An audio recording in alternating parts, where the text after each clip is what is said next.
Hello, good morning everybody. Once again, I am Ashutosh with the new topic. आज हम लोग class 12 का chapter 1 start कर रहे हैं, इलेक्ट्रिक चार्ज एंड फील्ड। देखिए चैप्टर क्लास 12 में सारा ही पोर्शन दो ही सेक्शन में डिवाइडेड है, एक इलेक्ट्रोमैग्नेटिक और दूसरा modern physics. 1 to 10 chapters electromagnetism का है और 11 to 15 जो लास्ट 5 चैप्टर्स है वो मॉडर्न फिजिक्स का है।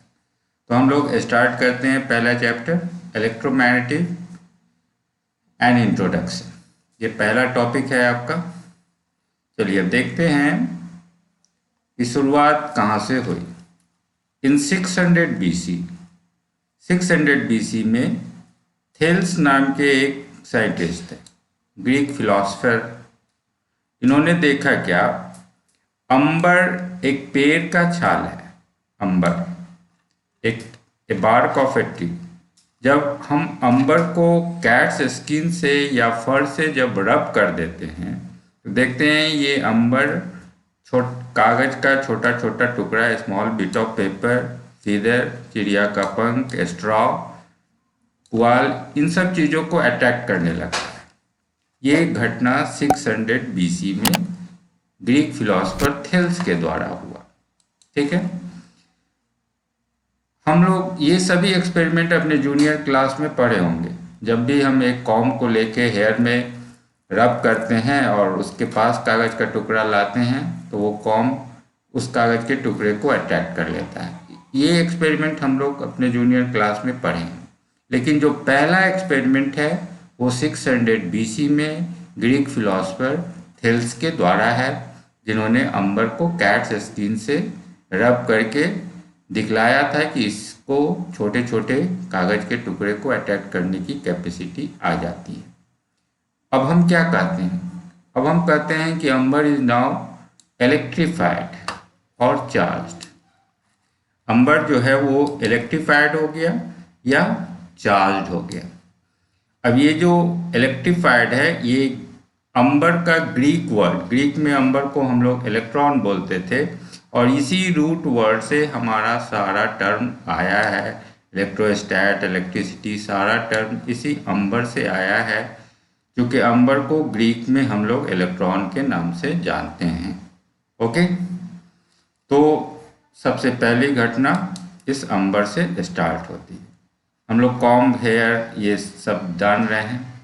तो बाद में ये देखा गया कि कोई भी ऑब्जेक्ट, एनी ऑब्जेक्ट, ये घटना सिर्फ अंबर के साथ ही रिलेटेड या कॉम्ब या हेयर के साथ रिलेटेड नहीं है। कोई भी ऑब्जेक्ट व्हेनेवर रब विथ एनी अनदर सबस्टांस, जब भी इसको किसी दूसरे सबस्टांस के साथ रब करेंगे तो will be charge to some extent under suitable condition. ये कुछ न कुछ चार्ज हो ही जाएगा। हम लोग भी चार्ज हो जाते हैं। हम लोग चार्ज कैसे हो जाते हैं, तो कभी भी अगर हम ट्रैवलिंग करें बस से या कार से तो जनरली हम लोग खिड़की के किनारे सीट लेते हैं, तो हवा का झोंका आते रहता है, वो हमारे चेहरे को रब करता है, हमारे बालों को रब करता है, हमारा फेस रेडिश हो जाता है, स्किन खड़े हो जाते हैं। तो हम लोग सोचते हैं ये ट्रैवलिंग का थकान है, लेकिन ऐसी बात नहीं है। ये हवा के द्वारा सेल्फ चार्जिंग है। हवा हम लोग को चार्ज कर चुका रहता है। फेस और एयर का रबिंग होता है जिससे हमारा बॉडी चार्ज हो जाता है। हम कुछ और प्रैक्टिकल्स एग्जांपल्स देखते हैं, सम कॉमन एग्जांपल्स। अब देखिए विंटर में जब भी हम स्वेटर चेंज करते हैं या कोई सिंथेटिक क्लॉथ्स चेंज करते हैं तो एक स्प्रिंकलिंग साउंड हम लोग देखते हैं, एक चरचराहट की आवाज़ सुनते हैं। टीवी स्क्रीन के आसपास जब हम अपने हैंड को ले जाते हैं तो वहाँ भी बाल को, रोंगटे को अट्रैक्ट करता हुआ महसूस होता है। आप कभी कार या बस में हैंडल, अगर सीट पे बैठे हैं, कभी हैंडल खड़ा होके पकड़ेंगे तो वहाँ आपको इलेक्ट्रिक शॉक लगने की उम्मीद होती है।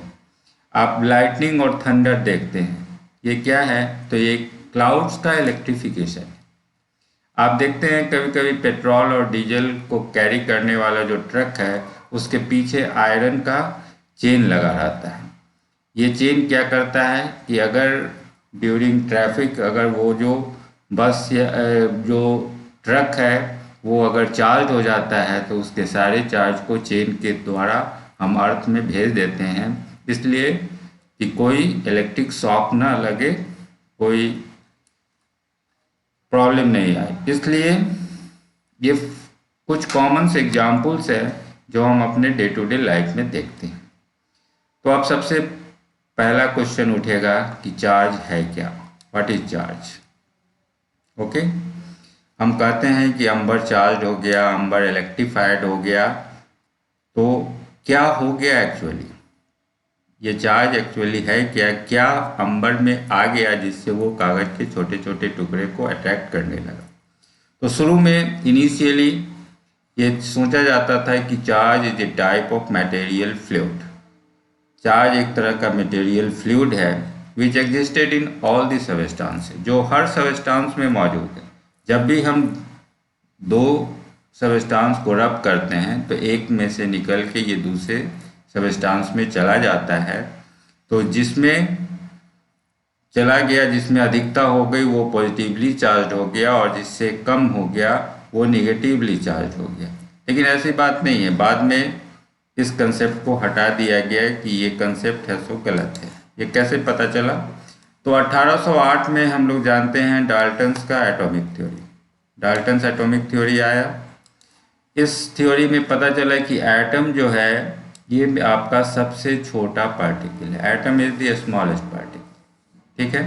बाद में ये भी पता चला कि atom is not the smallest, इस एटम के भीतर बहुत सारा सब एटॉमिक पार्टिकल्स है या फंडामेंटल पार्टिकल्स है। तो अभी तक अबाउट 210 तरह के फंडामेंटल पार्टिकल्स की खोज हो चुकी है, लेकिन केवल इसमें 3 ही नाम इम्पोर्टेंट है, only 3 of them, electron, proton and neutron. ये सभी आप जान रहे हैं, इलेक्ट्रॉन पे नेगेटिव चार्ज है, प्रोटॉन पे पॉजिटिव चार्ज है और न्यूट्रॉन्स आपका न्यूट्रल है। ओके, न्यूट्रॉन न्यूट्रल है। तो अब इसके बाद पता चला कि इलेक्ट्रॉन और प्रोटॉन यही जो है इन्हीं पे ये चार्ज मौजूद रहता है। तब हम चार्ज को डिफाइन कर सकते हैं कि charge is something very basic in science which is possessed bye fundamental particles electrons and protons. Charge एक बहुत ही फंडामेंटल चीज़ है जो इलेक्ट्रॉन्स और प्रोटॉन्स पे मौजूद है और यही रिस्पॉन्सिबल है जितना भी इलेक्ट्रिक और मैग्नेटिक इंटरैक्शंस मौजूद हैं, which is responsible for all electric and magnetic interaction. अब एटम जो है वो मेरा इलेक्ट्रिकली न्यूट्रल है, ये हमें पता क्यों न्यूट्रल है, क्योंकि जितना नंबर ऑफ इलेक्ट्रॉन्स है उतना ही नंबर ऑफ प्रोटॉन्स है। जब हम इस इक्वलिटी को अगर डिस्टर्ब करें तब चार्ज अपीयर होता है। चार्ज मौजूद हर जगह है, हम देख नहीं पाते हैं। क्यों नहीं देख पाते हैं? इसलिए नहीं देख पाते हैं कि एटम इलेक्ट्रिकली न्यूट्रल है, जितना प्रोटॉन है उतना ही इलेक्ट्रॉन है। इसे एक एग्जाम्पल से समझिए। मान लेते हैं कि आपके पास 10 प्रोटॉन है और ये न्यूक्लियस है। न्यूक्लियस में अगर 10 प्रोटॉन है तो 10 ही इलेक्ट्रॉन चारों तरफ चक्कर भी लगा रहे हैं, तो 10 प्रोटॉन उतना ही 10 इलेक्ट्रॉन। तो एक प्रोटॉन पे चार्ज है 1.6 इंटू 10⁻⁻19 कूलम इंटू 10, तो ये 10 प्रोटॉन का चार्ज हो गया। और एक इलेक्ट्रॉन पे चार्ज है उतना ही अमाउंट का, लेकिन ये निगेटिव है, -1.6 इंटू 10⁻⁻19 कूलम इंटू 10। तो now total charge is now 0। जितना प्रोटॉन पे पॉजिटिव चार्ज है उतना ही इलेक्ट्रॉन पे निगेटिव चार्ज है, दोनों चार्ज मिलके न्यूट्रल हो गया, टोटल चार्ज 0 हो गया। That's why atom is electrically neutral and we don't see charge normally. लेकिन अगर हम इस इक्वलिटी को डिस्टर्ब कर दें बाय एनी मीन्स, किसी भी तरह से अगर इक्वलिटी को डिस्टर्ब कर, ये रबिंग यही काम करता है, रबिंग से ये इक्वलिटी डिस्टर्ब हो जाता है। अगर इलेक्ट्रॉन निकल के दूसरे में चला जाए तो प्रोटॉन की संख्या बढ़ जाएगी, और इलेक्ट्रॉन कहीं आ गया तो इलेक्ट्रॉन की संख्या बढ़ जाएगी, तो निगेटिव चार्ज बढ़ जाएगा। प्रोटॉन की संख्या बढ़ गई तो पॉजिटिव चार्ज बढ़ जाएगा। जैसे मान लीजिए 10 प्रोटॉन है और आपने एक इलेक्ट्रॉन को निकाल दिया तो 9 ही इलेक्ट्रॉन बचेंगे। तो 9 इलेक्ट्रॉन 9 प्रोटॉन के चार्ज को जोड़ेंगे तो 0 आ जाएगा, एक प्रोटॉन एक्स्ट्रा हो गया, that atom will be positively charge. और सपोज करें कि अगर एक इलेक्ट्रॉन आपने ऐड कर दिया है तो अब 11 इलेक्ट्रॉन हो गए, तो अब इलेक्ट्रॉन की संख्या बढ़ गई तो atom will be negatively charge. Okay, it means rubbing creates what? Rubbing creates transfer of electrons.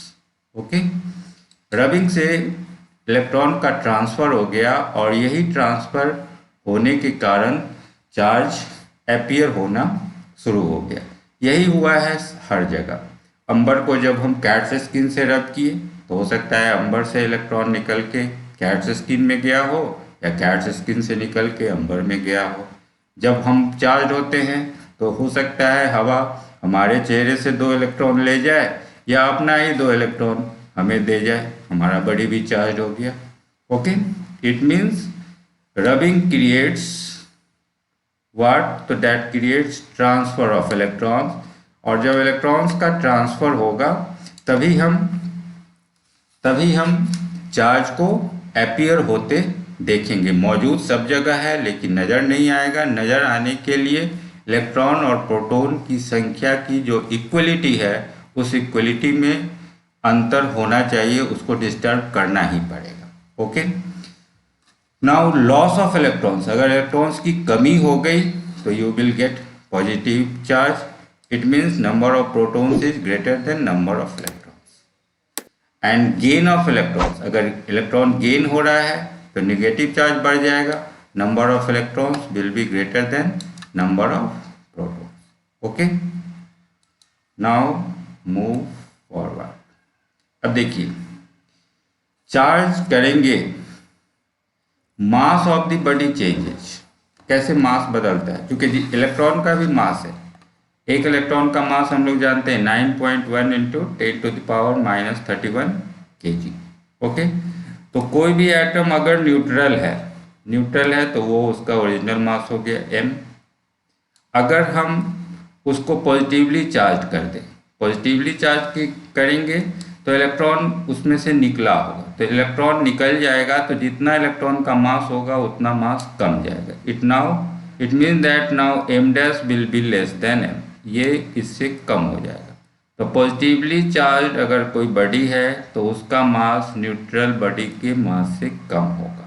Okay, although the amount is very less, 9.1 into 10⁻³ kg, यही मास है एक इलेक्ट्रॉन का। तो जितना इलेक्ट्रॉन ट्रांसफर हुआ होगा उतना ही मास कम गया होगा। और अगर बॉडी निगेटिवली चार्ज है, इट मीन्स इसके पास एक्सेस ऑफ इलेक्ट्रॉन्स है, तो जितना इलेक्ट्रॉन ऐड हुआ होगा उतना ही मास इसका बढ़ गया होगा। तो now m dash will be greater than m। Okay, तो चार्जिंग में मास का भी चेंज होता है। अब 2 एक्सपेरिमेंट बहुत ही इंपॉर्टेंट है। इन 2 एक्सपेरिमेंट से क्या पता चलता है देखते हैं। पहला एक्सपेरिमेंट में एक सिल्क का थ्रेड लेते हैं और इस सिल्क थ्रेड से एक ग्लास रॉड को लेके और इसको इसको सिल्क से रब करते हैं, ग्लास रॉड को सिल्क से रब करके और इसको सिल्क के थ्रेड से ही लटका देते हैं। फिर उसी तरह दूसरा ग्लास रॉड लेते हैं और इसको फिर सिल्क से रब करके इसके नज़दीक लाते हैं तो देखते हैं कि दोनों के बीच रिपल्सन हो रहा है। ओके, दोनों रॉड एक दूसरे को दूर ढकेल रहा है। लेकिन सेकेंड एक्सपेरिमेंट में ग्लास रॉड तो वही रहता है लेकिन हम एक हार्ड रबर रॉड को फर से रब करके लाते हैं। हार्ड रबर रॉड को फर से अगर रब करते हैं तो देखते हैं कि ग्लास रॉड और रबर रॉड के बीच अट्रैक्शन हो रहा है। तो ये 2 एक्सपेरिमेंट से हमें 2 कंक्लूजन निकल रहे हैं। क्या 2 कंक्लूजन है? कंक्लूजन है, जैसे ग्लास रॉड को हमने सिल्क से रब किया तो हो सकता है ग्लास रॉड से इलेक्ट्रॉन निकल के सिल्क में गया हो या सिल्क से निकल के ग्लास रॉड में गया हो। तो हम मान लेते हैं ग्लास रॉड से निकला तो ग्लास रॉड पे पॉजिटिवली चार्ज आया। सेकेंड ग्लास रॉड पे आपने वही काम किया है तो ये इस पे भी पॉजिटिव चार्ज आया।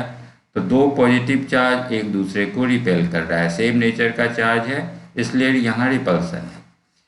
और ग्लास रॉड और रबर रॉड में अट्रैक्शन हो रहा है, इसका मतलब कि ग्लास रॉड पे जो चार्ज है उससे ठीक अपोजिट नेचर का चार्ज इस रबर रॉड पे एग्जिस्ट हुआ है। ओके, तो हमें दो कंक्लूजन मिल रहे हैं। दो कंक्लूजन ये है कि चार्ज दो तरह का है, पॉजिटिव एंड नेगेटिव, और and like charges repel each other, unlike charges attract each other. Like charges के बीच रिपल्सन होगा और अनलाइक चार्जेस के बीच अट्रैक्शन होगा। ओके, ये पहले से भी हम लोग जान रहे हैं। अब देखिए, repulsion is the sure test.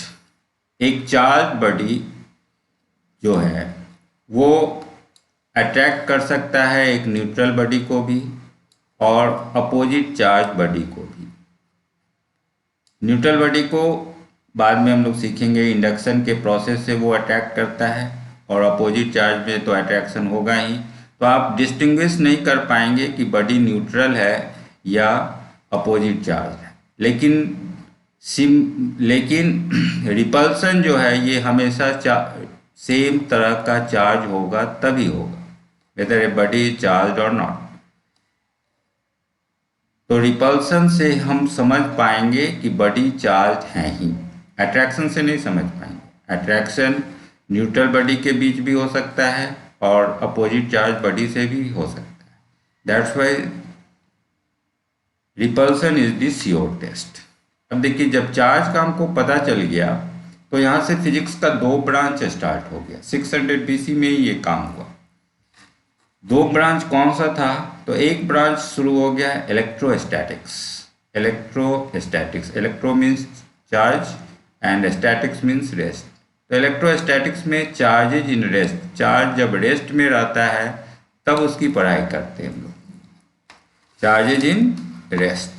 और सेकेंड ब्रांच आ गया इलेक्ट्रिसिटी का, या इसको करंट इलेक्ट्रिसिटी बोले, जब चार्ज फ्लो करने लगे, चार्जेज इन मोशन।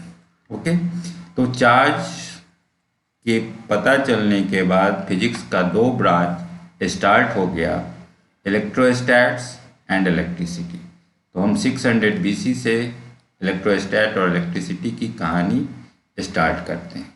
ओके, अब देखिए आगे क्या हुआ कि अब मैग्नेटिज जो है इसकी भी कहानी 600 BC में ही शुरू हुई। 600 BC में आप सभी हिस्ट्री पढ़े होंगे मैग्नेटिज्म का। एशिया माइनर एक जगह था जिसमें मैग्नेशिया नाम का एक जिला था। उस मैग्नेशिया जिला में नेचुरली अकरिंग स्टोन्स था। उस स्टोन्स में आयरन के ऑब्जेक्ट्स को अट्रैक्ट करने की कैपेसिटी थी। इसकी खोज एक गलेरिए के द्वारा हुआ। उस पत्थर के टुकड़े को हम लोग मैग्नेट का नाम दिए, उसको अलग अलग देश में ले जाया गया और उसका स्टडी स्टार्ट हो गया। तो मैग्नेटिज्म का स्टडी भी 600 BC में ही शुरू हुआ था, पत्थर के टुकड़े के रूप में, जिसमें नॉर्थ पोल और साउथ पोल था। लेकिन 1820 तक वो पत्थर का टुकड़ा ही मैग्नेट का मतलब उस पत्थर के टुकड़े से लोग समझते थे। लेकिन 1820 इसमें एक ग्रैंड सिंथेसिस हुआ हंस क्रिश्चियन ओरेस्टेड के द्वारा। इन्होंने अपने एक्सपेरिमेंट में दिखाया कि अगर एक हम वायर लें और वायर में करंट को फ्लो करवाते हैं तो इसके चारों तरफ वैसा ही फील्ड बनता है जैसा फील्ड एक पत्थर के टुकड़े के चारों तरफ बनता है। ओके, तो electric current is what? It is flow of charge. Charge जब फ्लो करने लगता है किसी वायर में तब हम बोलते हैं इलेक्ट्रिक करंट इज जनरेटेड। तो electric current through a wire can create magnetic field around itself. ये 1820 में हंस क्रिश्चियन ओरेस्टेड का एक्सपेरिमेंट था। ठीक है, तो अब पता चला कि करंट जो चार्ज का फ्लो है मतलब चार्जेज इन मोशन। तो चार्जेज इन मोशन से हमें दो इफेक्ट मिल रहा है। चार्जेज इन मोशन से एक तो मेरा इलेक्ट्रिसिटी मिल रहा है, ठीक है, और दूसरा है कि इसके चारों तरफ मैग्नेट बन रहा है तो मैग्नेटिक इफेक्ट भी हो रहा है।